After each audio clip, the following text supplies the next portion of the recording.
که مو داسې یو ځای ته بوځو چې څومره مو نظر لګي هومره ځمکې غرونه دښتې لوړې ژورو مالکان تاسو وئ.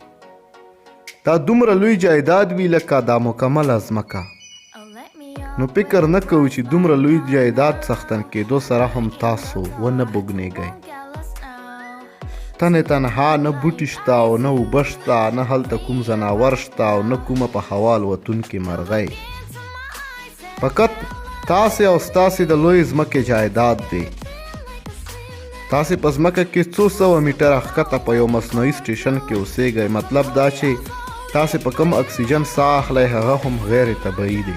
تاسې له ځانه سره یو سلنډر له اکسیجن ډک کړ، تر ملا مو وتړ او د خپل جایداد د ملکیت په سیل روان شوئ. هو دومره لرې چې د سیټیلایټ له لارې مو د ځمکې د انسانانو سره تماس کیږي، ولې ستاسې سلام دلته پوره 12 منټه پس رارسي او له ځمکې وعلیکم سلام رسېدو کې هم 12 منټه لګي. ستاسې دغه لوی ډېر جایداد ته که مو سر ور څرګند کړو، هلته درجه حرارت -80 فارنهایټ دی او دلته په ځمکه درجه 80 فارنهایټ ده. خو دا څه دي، د شپې په مهال په اسمان کې 2 سپوږمۍ ټوله فضا له ستورو ډکه ده.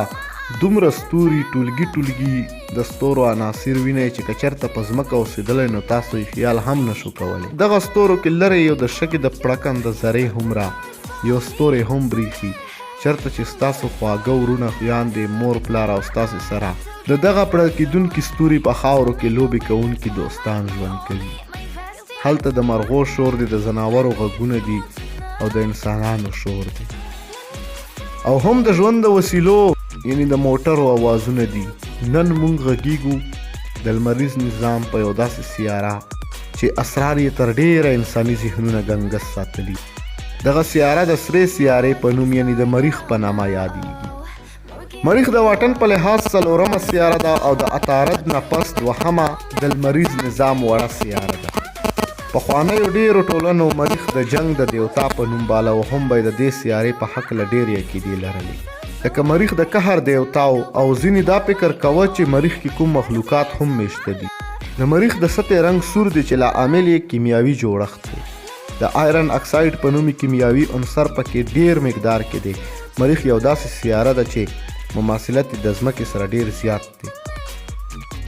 په مریخ د ځمکې په شان کندې، کپرې، کمرې او غرونه دي او هم موسمي ګردشونه یې د ځمکې په شان دي.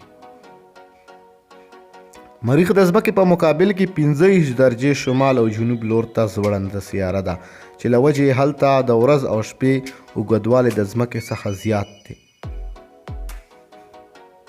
او دغه یوې ورځې ته سول ویل کیږي. یو سول د 24 غنټو په مقابل کې 24 غنټو د پاسه 9 منټه او 4 سکنډه دی. مریخ د لمر څخه 210 میلیونه کیلومتره لرې دی. د ځمکې د کال په حساب د مریخ یو کال 615 ورځې او 18 ساعته وي. د مریخ 2 سپوږمۍ دي چې ورته پوبس او دیموس ویل کیږي. خو د ځمکې په شان د مریخ دواړه سپوږمۍ ګرد نه دي، اوږد او پلن شکل لري. یو وخت ساينس پوهان د یقین تر حده شکمن وو چې په مریخ په د ژوند آثار وي. هلته به روانې اوبه وي، هلته ژوند هم کیدلی شي، مګر د ډېرې نږدې دقت څارنې وروستو هم لا تر اوسه په مریخ د ژوند آثار نه دي موندل شوي.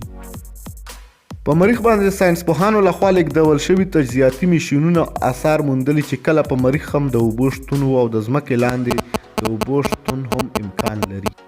د مریخ په دواړو قطبونو واوره پرته ده او دا دومره زیاته ده چې که ټوله ولی شي تر 11 میټره پورې ښکته به د مریخ سطحه له اوبو ډکه کړي.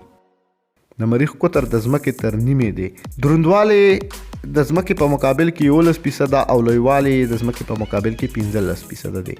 او د مریخ د راښکت زور یا ګریویټي د ځمکې په مقابل کې فقط 14% جوړیږي. د ځمکې د جوړښت غوندې مریخ هم د مختلفو کیمیاوي عنصرو څخه جوړ شوی لکه وسپنه، الومینیم، میګنیشیم، کیلشیم او داسې مختلف ګیسونه. په مریخ د ژوندانه ګیس یعنې اکسیجن فقط 2% دی. د مریخ کره هوایي معنا اټموسفیر بیخي کمزوری دی. تر ډیره مایعات لکه اوبه او ګیسونه فضا کې الوزي او خلا کې ضایع کیږي. په امریکا او اروپایي هیوادونو ډیر میشنونه مریخ ته لیږل شوي چې په مریخ د ژوندانه شتون ولټوي، مګر د ساينس پوهانو په خیال د اوبو شتون او هغه اوبو کې د ژوند شتون شاید چې پخوا و مګر اوسنی ماحول په نظر ساتلو سره په مریخ کې ژوند ناممکن دی. په 2004 کې امریکا خپل میشن مریخ ته ولېږو او سمو د مخکې هندوستان هم خپل میشن د مریخ مدار ته وردننه کړو چې له هغه ځایه تازه عکسونه او د خاورو د نمونو په هکله معلومات ځمکې ته راولېږل. د اروپایي ټولنې میشن د مریخ په خاوره د ښکته کېدلو سره تباه شولو. له ځمکې تر مریخ تللو لپاره انساني هڅې لا تر اوسه روانې دي. د ځمکې د تودوخې درجې لوړتیا په کتلو سره ځمکه به د خوراک له کمۍ سره مخ شي. تودوخه او موسمي بې ترتیبي به دومره ډیره شي چې کیدای شي انسان مریخ ته هجرت وکړي او دغه هڅې روانې دي چې څنګه انسان به کال لپاره د مریخ په خاوره انسانانو دپاره د ژوند اړین موسم جوړولو دپاره لار هواره کړی شي. خو تر دې مخاله مریخ لا هم د انساني ژوند لپاره تیار نه دی. په اول سر کې به په مریخ حفاظتي کیمپونه جوړول شي. هلته به مصنوعي اکسیجن تولیدیږي. انسانان او نور ژوي به هلته دغه اکسیجن په واسطه ژوند کوي. د مریخ کره هوایي به د دې جوګه کول کیږي چې فضا کې د ژوند اړین ګیسونه تم کړی شي. په مریخ کې ژوند به انسانانو باندې ډیر اغیزي بدلون وکړي چې انسان قد به لوړ شي او د خپو تګ به د ځمکې په مقابل کې ډیر چټک شي. د یو سیس درونوالی به په مریخ کې فقط 38% وي. که په ځمکه تاسو د 100 کیلوګرام وزن اوچتوئ نو په مریخ کې به هغه وزن 38 کیلوګرام وي. ولې چې په مریخ کې ثقلي کشش د ځمکې فقط 38% دی.